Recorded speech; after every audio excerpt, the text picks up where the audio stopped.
Sepanjang peradaban manusia, setiap zaman selalu melahirkan orang-orang besar yang akan menentukan jalannya sejarah di negeri atau tempat dia dilahirkan.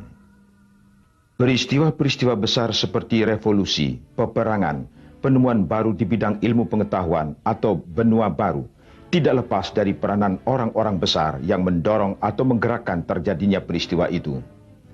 Nama-nama seperti Socrates, Columbus, Einstein, Lincoln di belahan dunia barat, atau Mahatma Gandhi, Kemal Pasha, Sun Yat-sen, Soekarno di dunia timur, tidak dapat dipisahkan dari jalannya sejarah.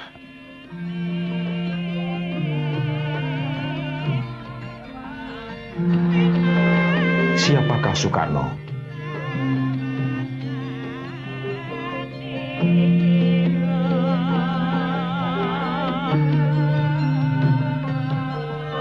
Soekarno dilahirkan pada tanggal 6 Juni 1901 di Jalan Lawang Seketeng, yang sekarang bernama Jalan Pahlawan di bagian utara kota Surabaya.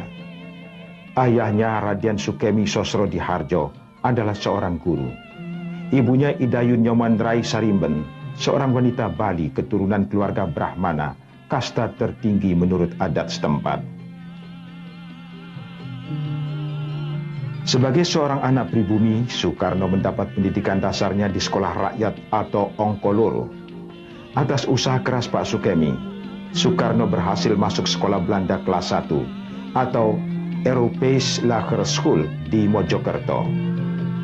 Tidak berbeda dengan anak-anak lain, Soekarno melewatkan masa kecilnya dengan bermain-main, mandi di kali, berkelahi, memancing ikan dan menonton wayang. Wayang mendapat tempat khusus di hati Soekarno kecil.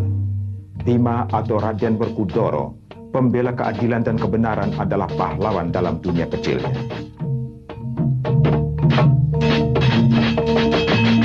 Dalam usia 15 tahun, Soekarno masuk ke sekolah lanjutan Belanda 5 tahun, HBS atau Hoger Burger School, sekolah elit pada masanya. HBS merupakan sekolah persiapan untuk menempuh pendidikan universiter. Soekarno merupakan salah seorang dari 20 murid Indonesia di sekolah yang mayoritas pelajarnya adalah bangsa Belanda. Ia tinggal bersama keluarga Cokro Aminoto, sahabat ayahnya. Rumah Cokro Aminoto berjarak sekitar 2 km dari sekolahnya. Cokro Aminoto adalah ketua Partai Serikat Islam yang beranggota 2,5 juta orang. Di masa itulah Soekarno mulai bersentuhan dengan dunia pergerakan kemerdekaan Indonesia. Di rumah ini, dalam suasana serba kekurangan, Soekarno mengenal dari dekat pemimpin-pemimpin pergerakan nasional seperti Kiai Haji Agus Salim, Dr. Cipto Mangunkusumo, Dawes Dekker, Semaun, Alimin, Muso, dan lain-lain. Diskriminasi yang dialaminya di sekolah dan diskusi-diskusi yang didengarnya di rumah Pak Cokro menimbulkan kesadaran nasional yang kuat dalam kalbu Soekarno muda. Di luar jam sekolah, dengan setia ia mengikuti Pak Cokro dalam kegiatan propaganda Serikat Islam.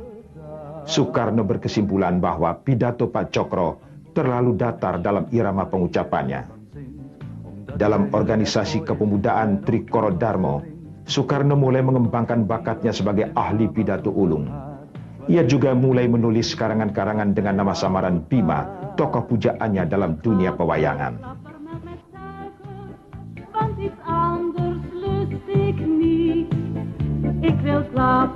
Tamat dari HBS, Soekarno ingin melanjutkan pendidikannya di Eropa. Ibunya tidak setuju karena faktor keuangan. Bersamaan dengan itu, di Bandung telah dibuka THS, Technische Hogeschool. Soekarno mengikuti pendidikan calon insinyur. Belum 1 tahun menjalani kuliah, Cokro Aminoto yang telah menjadi mertuanya ditangkap akibat kerusuhan di Garut yang mengakibatkan terbunuhnya beberapa orang pegawai kolonial Belanda. Untuk membiayai keluarga Cokro Aminoto, Soekarno kembali ke Surabaya dan bekerja pada jabatan kereta api. Di sini ia berhubungan secara leluasa dengan kaum buruh kereta api dari seluruh Jawa Timur, terutama pimpinan serikat buruhnya.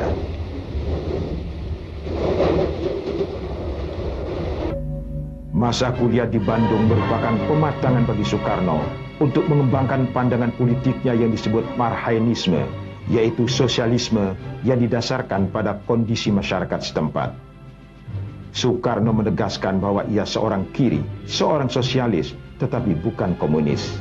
Dari teori Marx, ia hanya mengambil perlawanan secara konsekuen terhadap kapitalisme dan imperialisme yang telah menyengsarakan jutaan kaum yang lemah dan tertindas. Tahun 1923, Soekarno mengawini Inggit Garnasih, ibu kosnya, yang selama 20 tahun mendampinginya dengan setia sewaktu ia menjalani hukuman penjara atau pembuangan.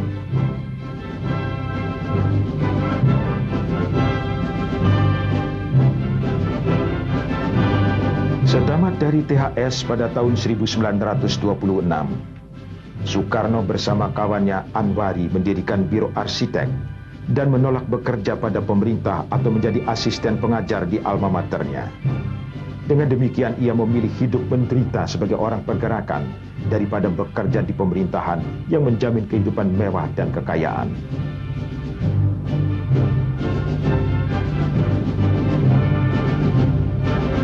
Pada tahun 1930, Soekarno ditangkap bersama Maskun, Gatot Mangkupraja, dan Supriyadinata dengan tuduhan kegiatan politiknya dianggap mengganggu ketertiban umum. Dalam sidang pengadilan di Bandung, ia membacakan pembelaannya, Indonesia Menggugat.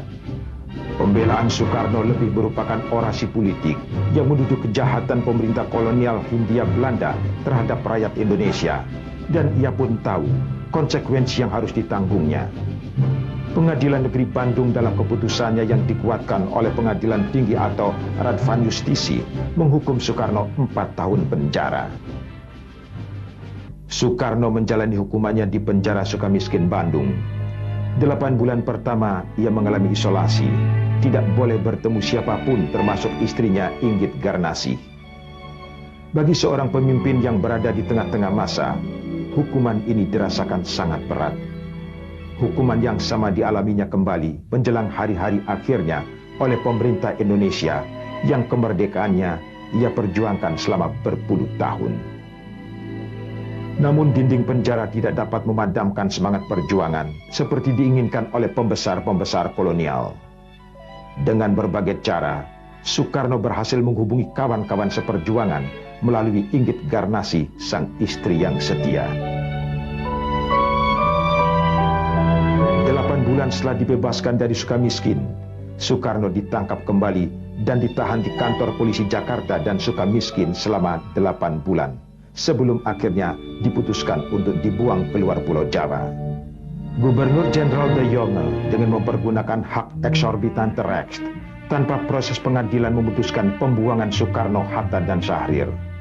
Soekarno ke Endeh di Pulau Flores, sedangkan Hatta dan Syahrir ke Bovendigul di tanah Papua.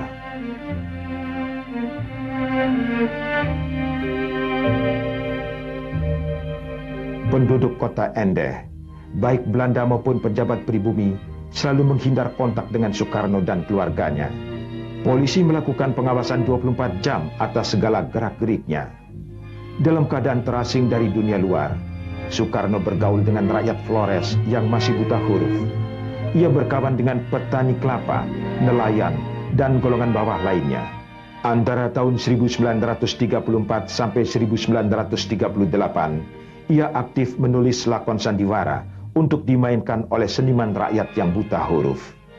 Ia membentuk perkumpulan sandiwara Kalimutu, mengambil nama sebuah danau 3 warna yang terkenal di Flores.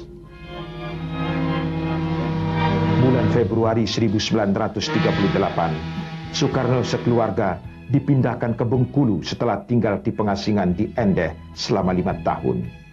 2 orang pembantu setianya, Riwu dan Darhan, mengikuti keluarga Soekarno ke pembuangan yang baru. Jika di Flores Soekarno aktif melakukan korespondensi dengan Hasan Bandung tentang Islam, di tempat pembuangan yang baru ia aktif bergerak dalam perkumpulan Muhammadiyah. Sebagai ketua bagian pengajaran, ia aktif mengajar. Salah seorang muridnya adalah Siti Fatimah, yang kemudian menjadi istrinya dan lebih dikenal dengan nama Fatmawati, nama pemberiannya.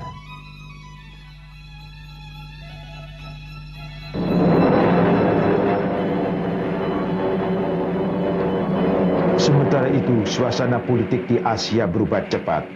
Ambisi kaum militer Jepang untuk mendapatkan tanah jajahan di selatan mengobarkan perang Pasifik yang dipicu pemboman atas pangkalan Angkatan Laut Amerika Serikat di Pearl Harbor, Hawaii.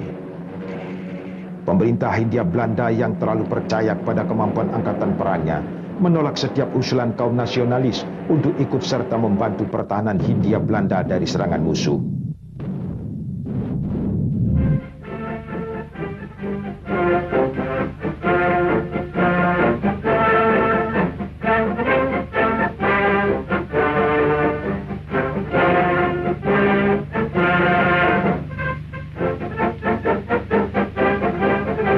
Februari 1942, Jepang menyerang Bengkulu setelah berhasil menduduki Palembang, pusat industri perminyakan di Sumatera.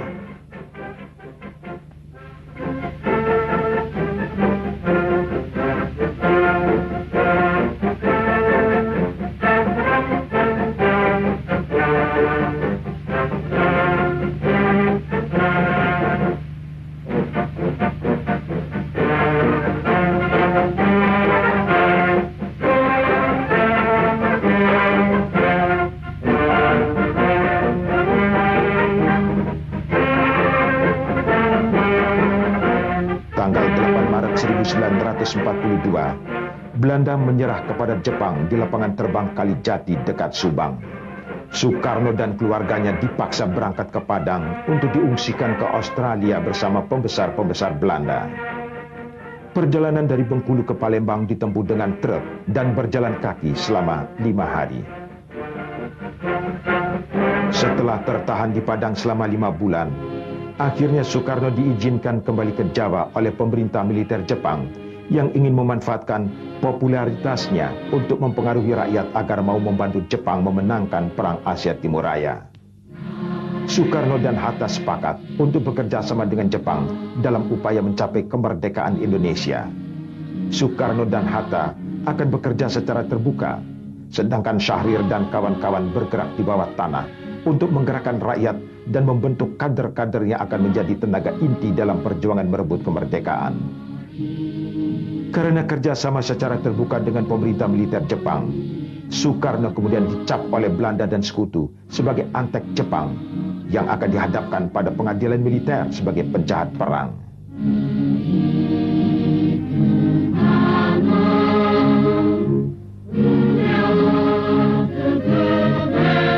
Pemerintah Jepang juga membentuk parlemen bayangan yang dinamakan Chuo Sangi-in yang bertugas memberi nasihat kepada pemerintah mengenai berbagai hal.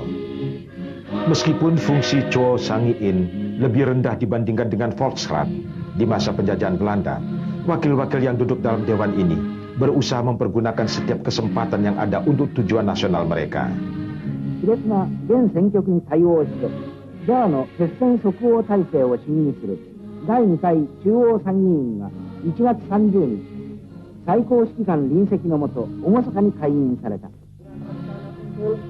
Yang telah dikemukakan oleh Ketua Panitia Istimewa keempat. Siapa yang mufakat saya minta berdiri. Terima kasih. Tuan-tuan yang terhormat, tidak ada seorang anggota pun yang tidak berdiri, sehingga boleh saya katakan bahwa seluruh Chuo Sangi-in seia sekata menerima usul panitia keempat itu menjadi jawaban yang sah dari Chuo Sangi-in atas pertanyaan Paduka Yang Mulia Saiko Shichikan yang kedua.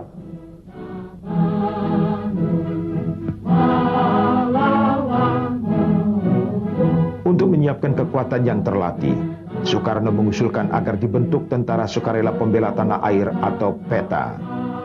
Meskipun mendapat tantangan keras dari pemimpin lain seperti Hatta dan Syahrir, Soekarno berkeras dengan pendiriannya dan menempatkan kader-kadernya seperti Gatot Mangkupraja untuk masuk dalam PETA. Pada saat Indonesia merdeka, opsir-opsir PETA ini menjadi inti Tentara Nasional Indonesia di samping unsur-unsur pejuang dari kelas sekarang.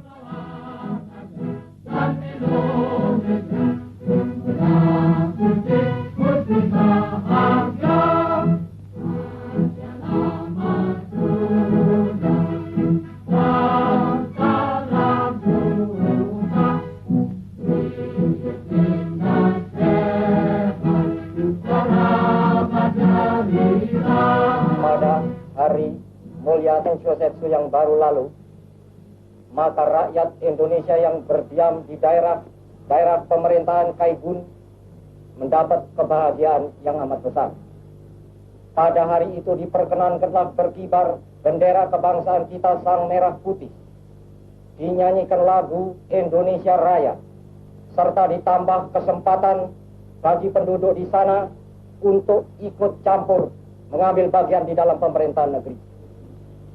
Dengan bantuan Nensefu serta Jawa Gunsekanbu, maka saya dari tanggal 26 April sampai tanggal 2 Mei yang baru lalu berada di Sulawesi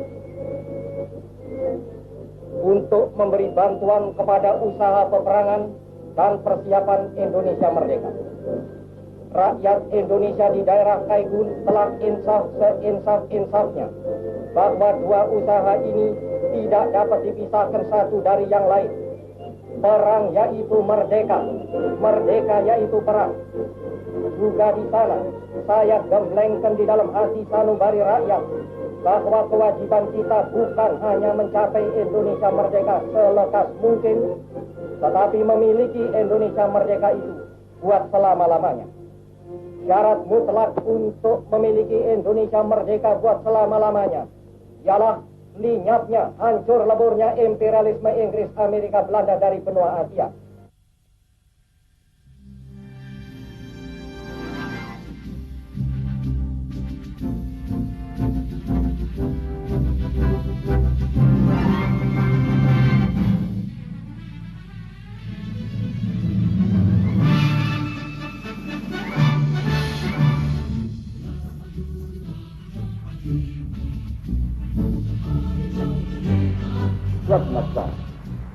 Menjelang berakhirnya Perang Pasifik, pemerintah Jepang menjanjikan untuk memberikan kemerdekaan di kelak kemudian hari.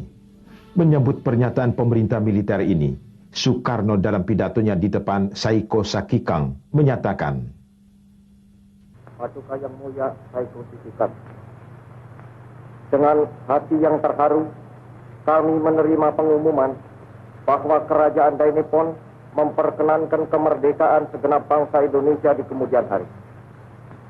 Hati dan jiwa kami meluaplah dengan rasa terima kasih yang sekhidmat-khidmatnya kepada Yang Maha Mulia Tenno Heika yang bermurah hati memperkenankan terkabulnya cita-cita kami yang telah berpuluh-puluh tahun itu. Dengan hormat, saya atas nama segenap rakyat Indonesia meminta kepada Paduka Tuan supaya Paduka Tuan mempersembahkan terima kasih kami ke bawah duli Yang Maha Mulia Tenno Heika. Paduka Tuan, di dalam pengumuman Kerajaan Dainippon itu tidak dinyatakan saatnya Indonesia diperkenankan merdeka, kecuali dengan kata-kata di kemudian hari. Tetapi kami pun menyerahkan saat kemerdekaan Indonesia itu kepada Yang Maha Mulia. Yang Maha Mulia lah terlebih bijaksana. Yang Maha Mulia lah terlebih mengetahui.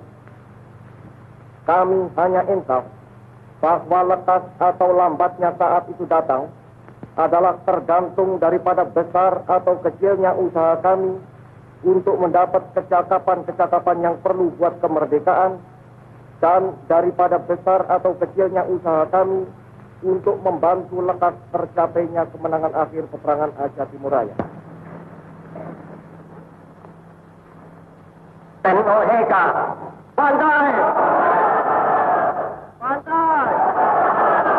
Bantai! Tanggal 1 Juni 1945, Soekarno mengucapkan pidato di hadapan sidang PPUPKI yang menawarkan 5 prinsip dasar bagi negara Indonesia merdeka, yang kemudian kita kenal sebagai Pancasila. Usul Soekarno ini secara aklamasi diterima oleh sidang, sehingga tanggal 1 Juni diperingati sebagai hari lahirnya Pancasila.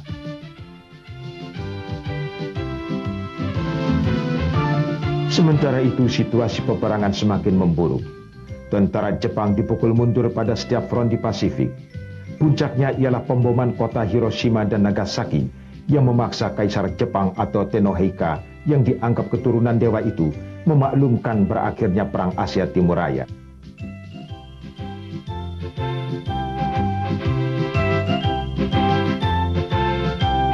Karena golongan pemuda menganggap Soekarno-Hatta terlalu lamban bertindak, mereka menculik kedua pemimpin ini dan menahannya di Rengas Dengklok, Karawang.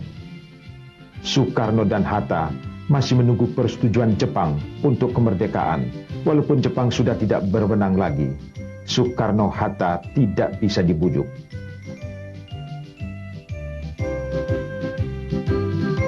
Setelah melalui perundingan berkepanjangan tanpa persetujuan resmi dari Jepang, tanggal 16 Agustus lewat tengah malam, di rumah Laksamana Maeda disusun konsep proklamasi kemerdekaan Indonesia.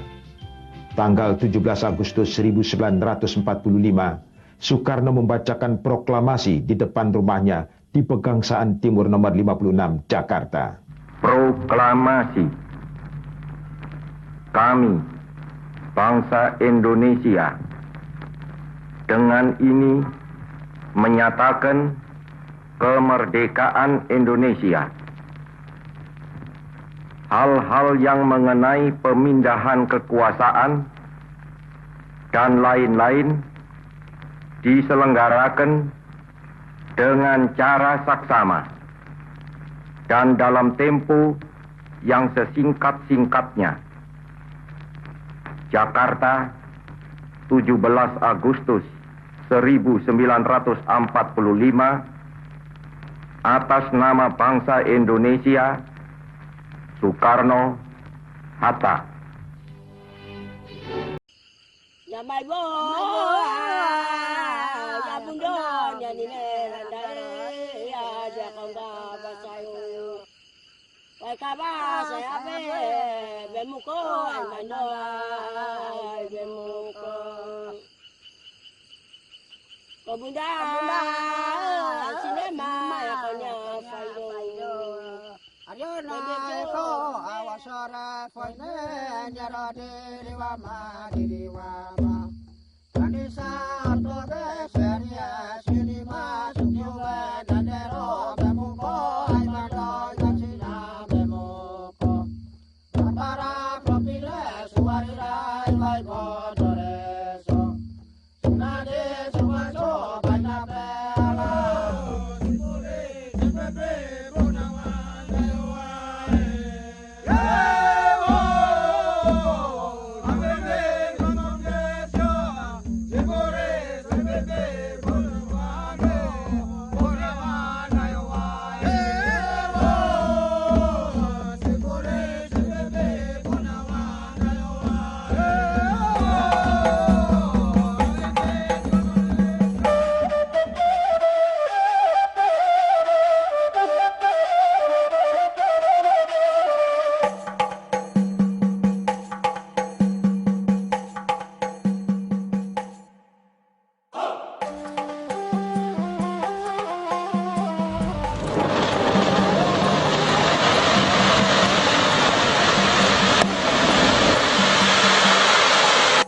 Feel the power.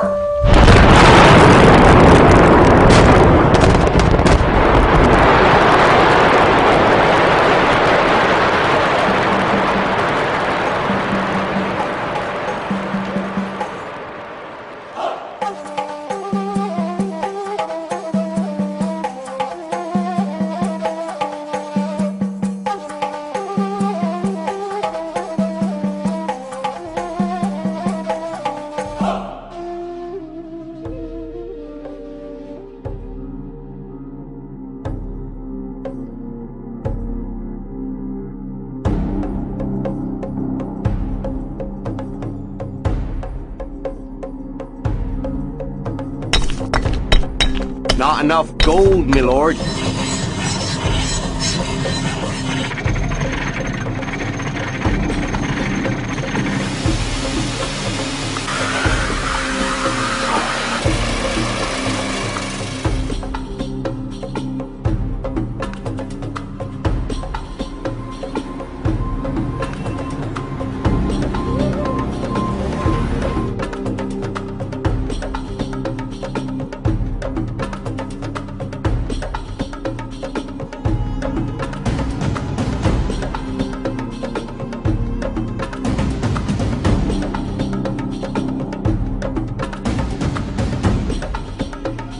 gold needed.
Excellent.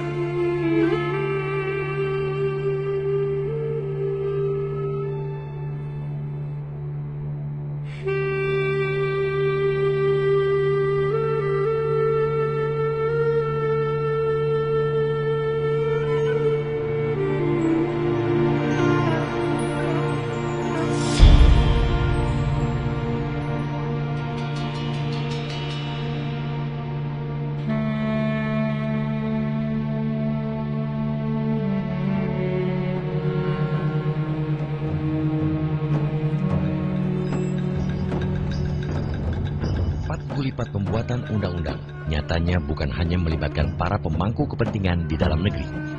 seorang anggota DPR mengungkapkan berdasarkan data intelijen, setidaknya lebih dari 70 undang-undang yang telah disahkan di Senayan merupakan produk legislasi hasil intervensi asing. Tujuannya, apalagi kalau bukan menancapkan kepentingan asing di Indonesia, utamanya terkait sumber daya alam. Entah apakah ini sebagai sebuah bentuk memperdagangkan negara atau bukan. Yang pasti, jika ini terus berlanjut, negeri ini kian berada dalam cengkraman negara-negara maju. Beberapa waktu silam, anggota fraksi PDI Perjuangan Eva Kusuma Sundari membuat pernyataan mengagetkan.